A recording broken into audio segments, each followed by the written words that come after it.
Bora, vai começar.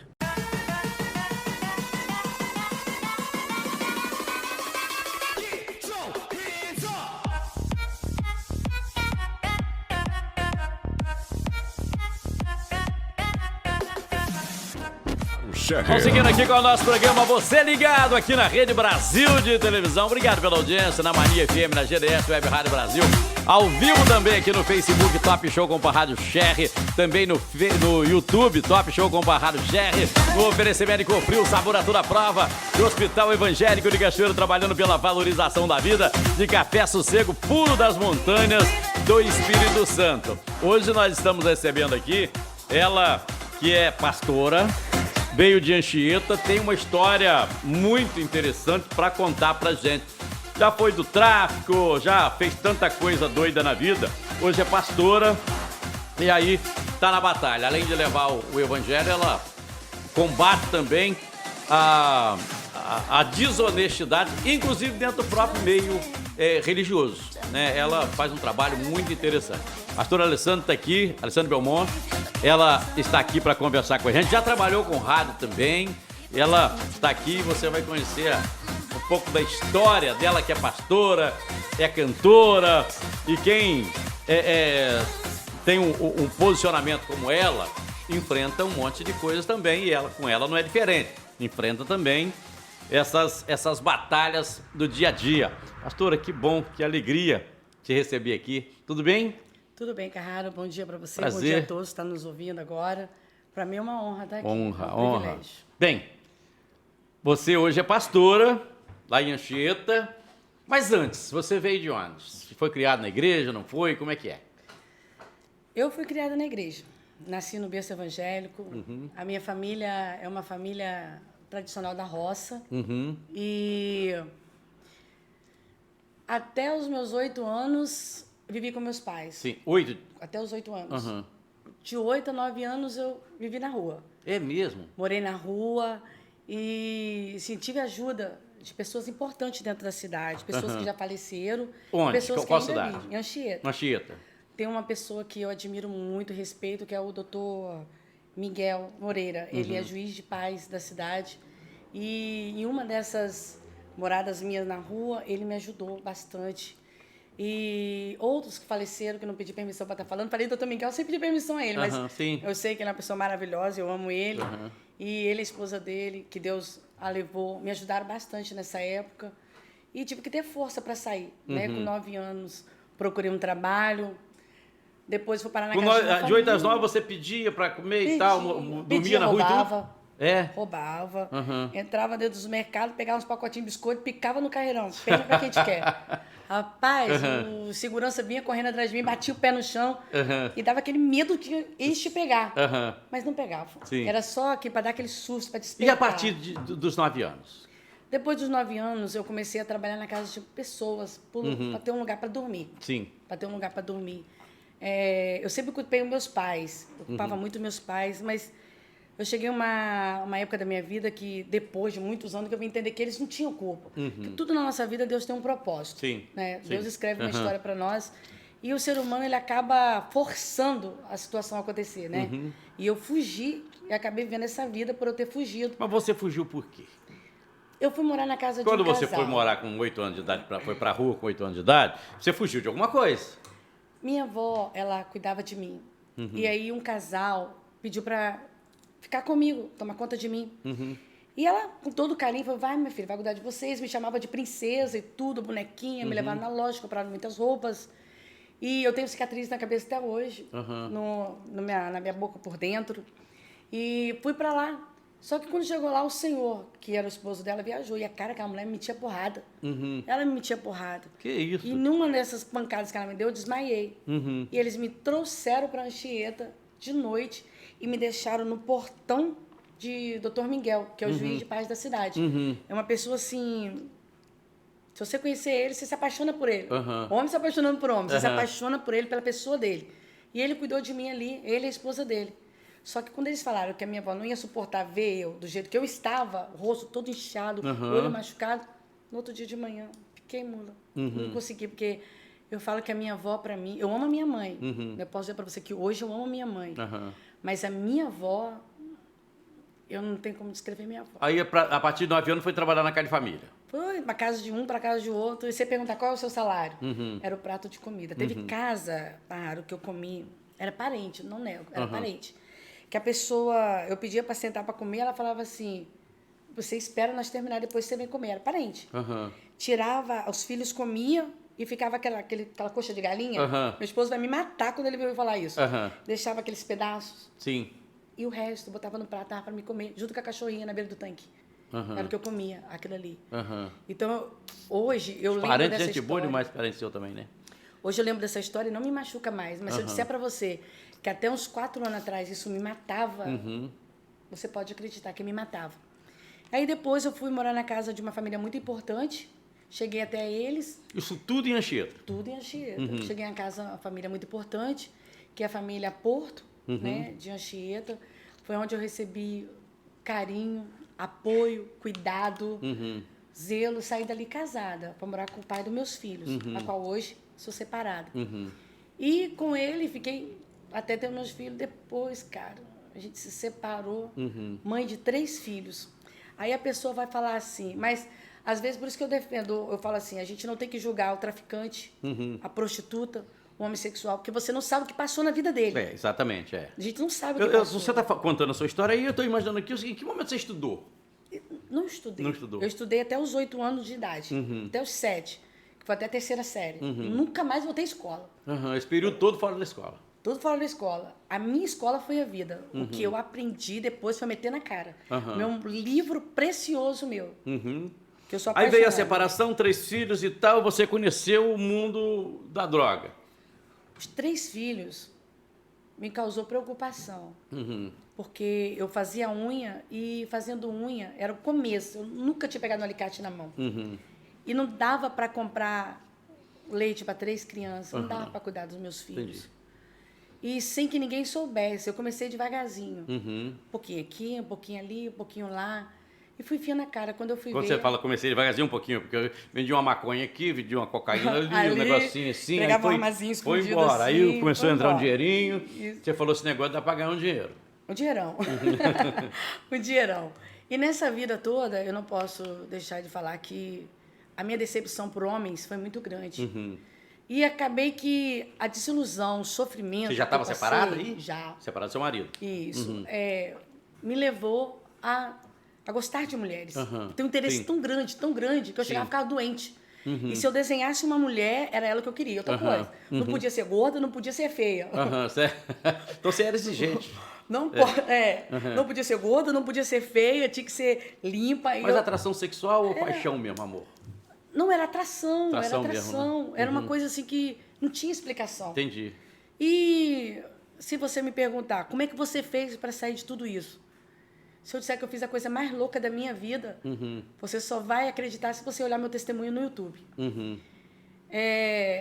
Alguém falou para minha mãe, usado por Deus, falando para minha mãe que eu tinha pouco tempo. E que via eu de joelho na entrada que ia para minha casa com 5 armas na cabeça. Naquele instante... Então, naquele momento, você deixou de gostar de homem, passou a gostar de mulher, estava no tráfico, estava vivendo a vida desse jeito. Maluca. Fumava demais, dançava demais, tinha um corpinho de manequim, porque estava com 96 quilos, só o sangue do cordeiro. Tô chegando lá, meu Deus do céu, preciso fazer uma dieta com urgência, chegar aos meus 70 quilos novamente, em nome de Jesus. Mas quando falaram para ela que eu estava ali, eu estava de joelho, com 5 armas na minha cabeça, na entrada de Nova Jerusalém. Para mim ali foi uma experiência... Aí como é que você ficou sabendo disso? Minha mãe me contou depois. Ela ligou para mim e perguntou onde eu estava quando eles tomaram o telefone da minha mão. Eles tomaram, começaram a gritar, aí ela entrou em desespero e a gente... Não, peraí, só um pouquinho. Ela ligou para mim, ligou. Aí você tá estava realmente com as armas na cabeça? De joelho. Ah, tá, então não pensei que fosse sonho. Não. Foi Alguém isso, na então. igreja passou para ela, disse assim, a sua filha, nesse exato momento, a sua primogênita, está com 5 E você armas tinha na feito o cabeça. quê? Você tinha dado tinha vendido a droga, não tinha prestado conta? O que foi? De ficar Não. com o dinheiro do traficante? Na verdade, eu já tinha, assim, tinha saído. Porém, alguns queriam ficar no meu lugar. E eu deixei apenas um que ninguém até hoje, ninguém sabe. Entendi. Mas é tipo uma coisa assim, ou você, no meio do tráfico, eu falo que o tráfico é o catolicismo e a macumba, eu falo assim, que são as organizações mais perfeitas que tem. Que se os evangélicos pegassem pelo menos um exemplo da união que eles têm, haveria menos briga nas igrejas. Entendi. Haveria menos confusão no mundo evangélico. Sim. Porque eles, de alguma forma, o católico... Você está dizendo que o católico, a macumba, o e tráfico... o tráfico, eles têm mais organização. É organizado. Tem. Sim. Sei que tem muito pastor... União, você está dizendo? Isso aí, Tá. união. Eu sei que tem muitos pastores que vai bater contra, vai falar contra, mas, é claro, só se defende quem tem o que se justificar. Sim, Porque claro. o justo não se justifica. Sim. E eu falo assim, quando eu deixo sair, alguém ficou no meu lugar. Alguém que não ia dar trabalho para eles, porque eu não fiquei devendo. Tanto que me fizeram uma oferta e a minha avó falou bem assim, minha avó e minha mãe. Minha avó falou assim, vai minha filha, aí você pega o último pagamento, você pega o último pagamento, compra uma casa para você e pronto, fica com Jesus. Ela brincando comigo. Aí minha mãe pegou e falou bem assim, minha mãe deve estar me assistindo agora, minha mãe falou assim, vai minha filha, vai que taca fogo no carro com você dentro do carro. Aí eu fiquei com aquele negócio na cabeça, palavra de mãe sou sangue, né? E resolvi não ir. Nisso de não ir, veio aquele problema deles se unirem. Tanto que um deles, como eles não conseguiram, puxaram várias vezes. São histórias que é difícil de acreditar. Só Deus para testificar dentro dos corações de uma coisa dessa acontecer. Eu mesmo, vou falar que eu fiquei que só Jesus. Foi agora eu morri. A fé ali abalou. E eu peguei e falei assim, Jesus, se o Senhor tem uma chamada na minha vida, se realmente o Senhor me chamou dessa vida para mim, no meu voltar para eles, para buscar eles, me tira dessa. E quando eles puxaram, não saiu. É mesmo? Minha mãe ligou e falou, filha, você tá onde? Aí eles pegaram, jogaram o celular aberto no chão, que na época esse celularzinho, né? Abri e jogava. E ela ouvia eles falarem, pisaram. E dali foi assim... Eu falo que foi... Aí a arma não disparou? Não disparou. Nenhuma delas.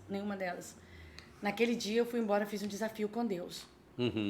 Ou Deus deixava eu ficar com uma garota que tinha lá na cidade, que é filha de um médico, que eu era louca por ela. Bonita. Bonita, mas muito bonita. Você falou com Deus, Deus, ou bota essa mulher na minha vida, ou vamos... Eu falo assim, Parraro, a beleza dela encantava muitas mulheres. Entendi. Então eu falei com Deus assim, entrei no lesbianismo, porém eu não consumi o ato, beijava as mulheres, fazia doideiras. Ah, é? Sexo, não? Não. Ah, é? Não, era incrível. Só namorava, só beijava na boca e tal, e nada de sexo. Chegava na hora, menino, eu pensava tanta doideira, vinha tanta coisa na minha cabeça, o que vai acontecer comigo, o que eu vou fazer? Mas na hora você recuava por quê? Tinha medo? Recuava. Ah, e olha, me xingava, tá? Me xingava. Você é desgraçado, por que você veio até aqui e parou aí? Miserável. Xingava muito a minha mãe, tadinha, minha mãe tinha nada a ver com isso. Mas quando eu falei isso com Deus, eu estava numa esquina de um bar e fui para casa, eu falei assim, você não existe, foi desse jeito. Eu me arrependo todos os dias, Parraro, de minhas palavras. Falo, você não existe. Você não existe. Se você existisse, você me deixaria viver em paz. Que Deus é esse que não deixa eu ter a minha própria escolha. Que Deus é esse que não deixa eu viver a minha vida. Porque se Deus fosse Deus e fosse bom, deixaria eu fazer as minhas próprias escolhas, a minha própria vida. Aquele era o seu questionamento naquele momento. Isso. E eu falei assim, você tem 13 dias. Falei assim, você, como se Deus fosse um qualquer. Você espera só um pouquinho para o comercial e aí a gente volta falando disso para a gente fechar essa conversa aí. Rapidinho, peraí.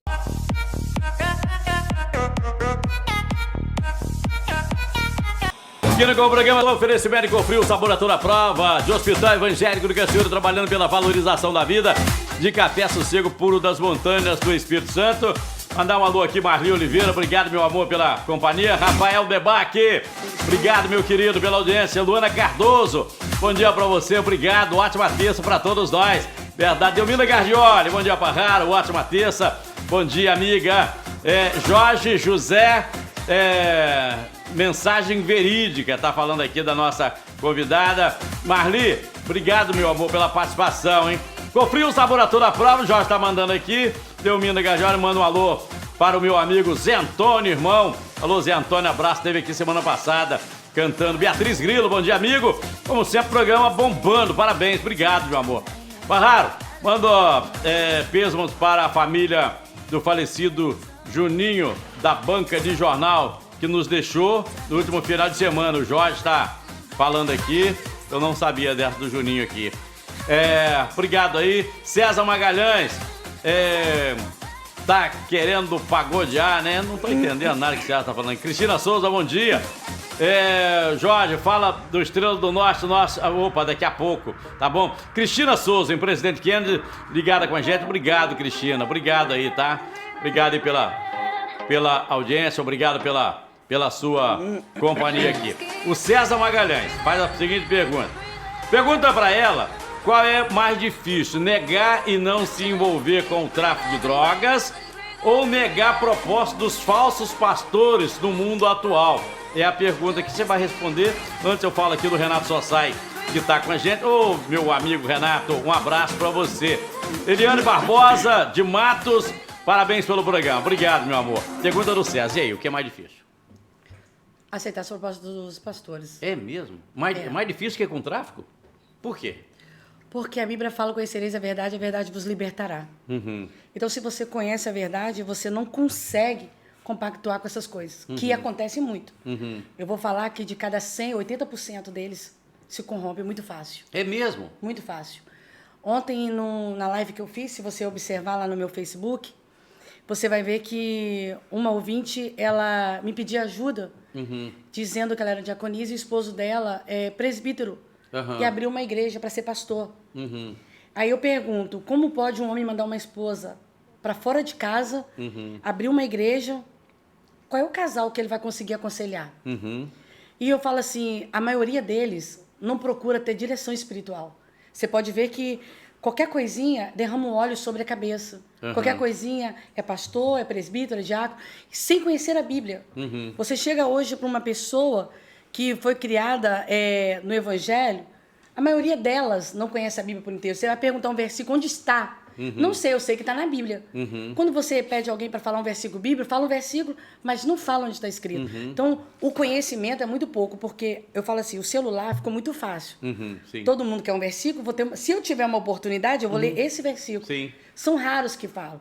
E os pastores, eles visam, se você tem dinheiro, a maioria, se você tem dinheiro, você é bem tratado, vai na minha casa, toma um café, vou na sua casa, com um pão de queijo com Coca-Cola, entendeu? Se você não tem dinheiro... Você está dizendo que tem pastor que trata aquele que tem dinheiro na igreja de maneira diferente do pobre? Tem bastante, bastante. Inclusive, eu conheço muita gente que, se você quiser, eu te dou a senha no meu Face, porque quem mexe no meu Face é ela, tudo no meu Face. Você vai ver ali que estão muitas pessoas que choram, mostram mensagens de pastores, do que fazem com elas, e pastores que são manipulados por pessoas. A pessoa chega, faz uma proposta e a pessoa aceita. Eu acho assim, quando tem visão de Deus, você observa o que a pessoa quer. Qual é a sua igreja? A minha igreja, Igreja Evangélica Pentecostal Ebeneze. Sou fundadora da igreja, pastora presidente da igreja. Essa igreja só tem aqui? Só em Anchieta. Só em Anchieta. Só em Anchieta. Você é fundadora. Tem quantos membros essa igreja hoje? Hoje nós estamos com 40, né? Ao tudo. Membros, 40. Então tem um pessoal de Anchieta lá que segue nessa. Porque você enfrenta aquele pessoal lá, né? Inclusive do meio religioso. Não é isso? E tem uma turma te acompanhando. Tem, graças a Deus, tem. Tem também pessoas de fora, pessoas de Piúma, bastante gente de Piúma. Como é que você foi parar no Rio? Missões. Eu fiquei hospedada em Brasília, na casa da baronesa Sildene, lá em Brasília. E aí você já era pastora? Não. Não, eu era missionária na época. E ela era da Igreja Cristã do Brasil. E ela falou para mim assim, eu tive um sonho, você não vai voltar para sua terra. Eu falei, Deus me livre. E lá em Brasília é muito quente, eu enchei. Nossa, foi horrível. E ela falou assim, e ela é da Igreja Cristã do Brasil, uma igreja que poucos colocam fé. E quando eu vim embora, ela falou para mim assim, ó, vai acontecer algo com você no meio do caminho, mas tudo vai ser para a glória e honra do Senhor. No meio do caminho, o ônibus sofreu um acidente. A máquina bateu do lado onde eu estava. E eu lembrei do que ela falou. Não levei um arranhão. O motorista se machucou, algumas pessoas se machucaram, eu levei nenhum arranhão. Muito vidro dentro da minha bolsa. E quando eu parei em Campos, não saí mais. Voltei a pegar meus filhos ali, eu fiquei. Fiquei 4 anos ali. Só voltei para Anchieta, que eu não queria voltar. Eu falava assim, se voltar para essa cidade, dentro do caixão, eu ressuscito na cabeça da ponte e vou embora. Porque essa cidade só não trouxe coisa ruim. O César está dizendo, nosso pastor 80% se corrompe, sei que fosse 30%. Aí a Marli falou assim, não, verdade, já vi isso. Aí tem o César aqui, dizendo o seguinte, bem, já quero ela numa live com a nossa jornalista do Rio de Janeiro, é da revista Estilo, tá? Fizemos uma live recentemente com o reverendo, eu acho que é Afner, é isso? Afner, que mora em Lisboa, que pensa igual a ela. Deveriam se conhecer. O César está dizendo aqui que deveria conhecer, porque é um pastor, um reverendo de Lisboa, ele já me falou desse pastor, que pensa também muito parecido com você, nessa relação das lideranças religiosas com seu povo, entendeu? Ele está dizendo aqui. Sim, verdade, já vi isso acontecer de perto, pastores fazendo isso. E a Marli dizendo isso aqui. Então tem aqui o pessoal aí concordando com você aqui na sua fala. O povo está cansado. Sabe o que eu falo, Parraro? Se você, tipo assim, como eu falei com você, eu não tenho estudo. Nenhum. Se você me perguntar algo sobre matemática, eu vou para a calculadora. Mas eu aprendi a ler através da Bíblia. É o livro que eu sou apaixonada, é a Bíblia. Sou louca por ela. Toda a gramática eu aprendi dentro dela. Toda. E depois eu fui pro computador, na época do Orkut. E ali eu tive que criar um e-mail. O que é um e-mail? Eu não sabia o que era. Aí eu fui tentando. E ali vai dando as instruções. Nessas pequenas instruções, eu fui aprendendo. E fui dando curiosidade. Cara, pensa numa pessoa curiosa. Aí eu fui metendo a cara. E de repente eu descobri que eu poderia fazer uma página.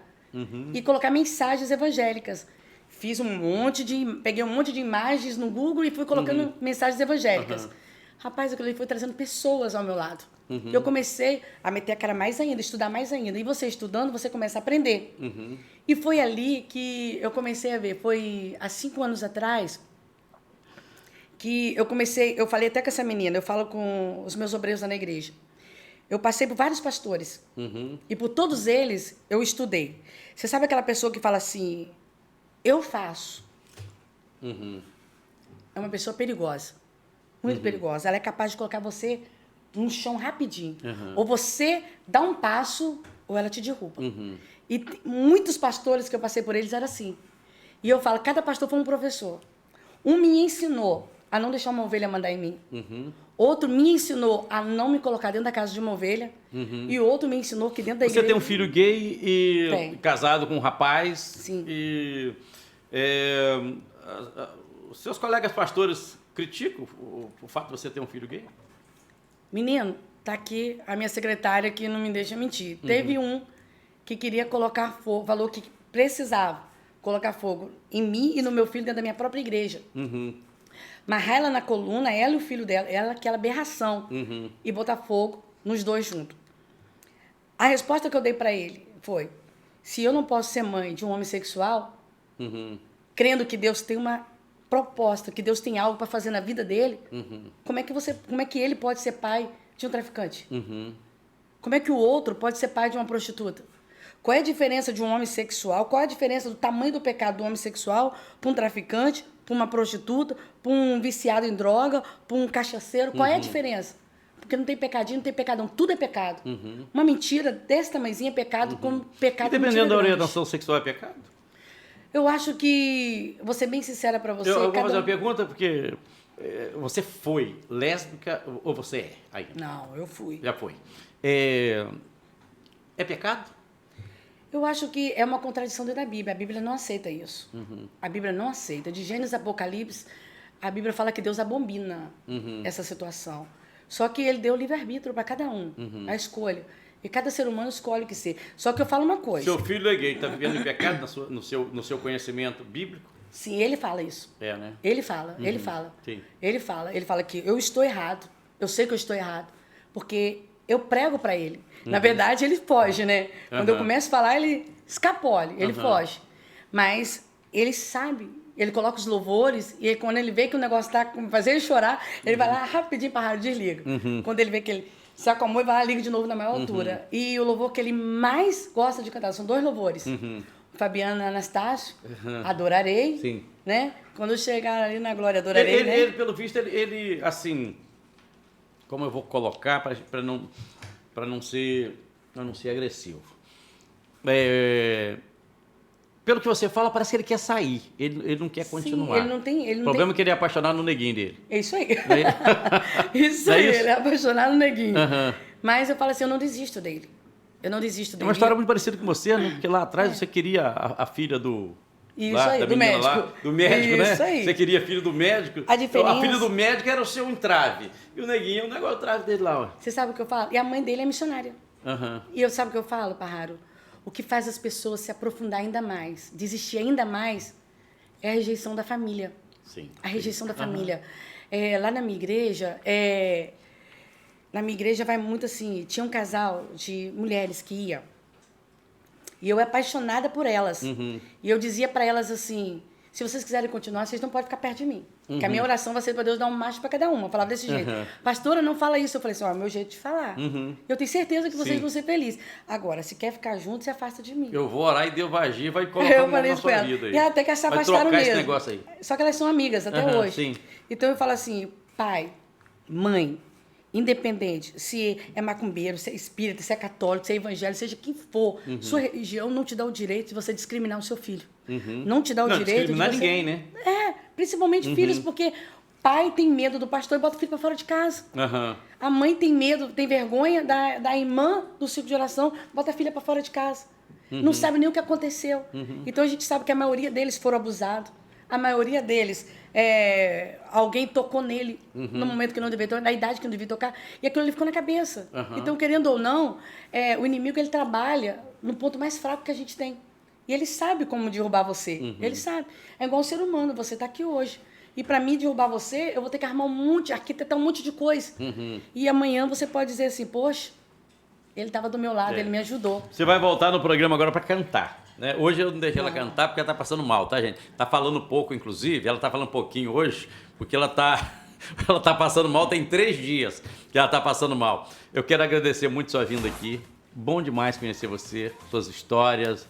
Franca, aberta, direta, muito legal, muito bacana. Cortando na carne quando tem que cortar, e é isso aí mesmo. Sem ser agressiva, mas falando a verdade, isso é muito legal. Quero agradecer muito sua vinda aqui. E faltou você cantar. Vai voltar para cantar, tá bom? Obrigado, tá, meu amor? Obrigado. Obrigado pra você. Eu gostaria de agradecer o maestro Wilson de Moraes, né, o Conecta, porque ele foi a porta aberta para mim chegar até aqui. Foi. Né? Então, ele que marcou essa entrevista. Louvo a Deus pela vida dele. Quero ser grata a Deus pela vida do Calegari. Calegari, liguei para ele no último instante. Foi assim, no último. Liguei para ele e falei assim, preciso. Ele agora. E ligou pro Júnior Correia. E o Júnior ficou comigo em todo o sofrimento que eu passei até chegar aqui. Da batida do meu carro. Tudo que o inimigo preparou. Foi uma cilada atrás da outra. Para mim não chegar aqui. Ele tentou. Ele tentou. O carro ficou lá na pista. Mas você Júnior chegou. foi lá me buscar e eu cheguei aqui. Então, eu falo assim... Juninho, obrigado, Juninho. O Hélio, obrigado, tá? Obrigada mesmo. Que o Hélio é assim mesmo. Ele tem aquela cara de brabo dele, mas é gente boa demais. Então, eu quero agradecer tanto o Calegari, tanto o Júnior Correia. O Júnior esteve comigo até hoje de manhã, em todos os instantes. Ele mostrou, assim, um amigo que eu não conhecia. Um amigo que eu não conhecia. Mas ele é assim mesmo. Júnior ele praticamente arrancou do corpo e foi lá me buscar. Ele Tarde da noite, foi lá me buscar. E assim, hoje de manhã fez a mesma coisa. Me hospedou. Então, sou muito grata a Deus. Não só hoje, mas eternamente serei grata pelo que ele fez por mim essa noite. Por nós, né? Ter socorrido a gente ali naquele apuros ali. Tá bom, meu amor. Obrigado, tá? Obrigado a você. Pastora. Turma, Rede Brasil de Televisão. Amanhã de volta com mais um programa bacana aqui no canal 13.1.